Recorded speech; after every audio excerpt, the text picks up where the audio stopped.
Hello guys, তোমরা সবাই কেমন আছো? আশা করছি সবাই খুব ভালো আছো। আজ এসেছি আমি আমাদের গ্রুপ থেকে, হার্টবিট অফ নেশন আমাদের গ্রুপ।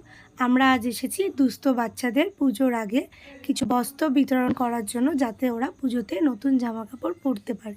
তো আমরা চাইবো বা আমিও চাইবো যে তোমরা সবাই মিলে এগিয়ে আসো, হাতে হাত রেখে একসাথে কাজটা করি, তাতে আগামী দিনে আরও বেশি দুস্থ বাচ্চার পাশে থাকতে পারবো। আজ হয়তো কম পেরেছি, আগামী দিনে আরও বেশি পারবো। আমাদের তরফ থেকে যতটুকু আমাদের পক্ষে সম্ভব ততটুকুই করেছি এবং করে চলেছি। এই যে আমরা জামা প্যান্ট নিয়ে রেডি করেছি আমাদের গ্রুপ থেকে, তো এবার সমস্ত ওখানে যত বাচ্চা কাচ্চা ছিল সবাইকে বলেছি তোমরা একে একে এগিয়ে আসো, আমরা এবার জামা প্যান্ট দেবো।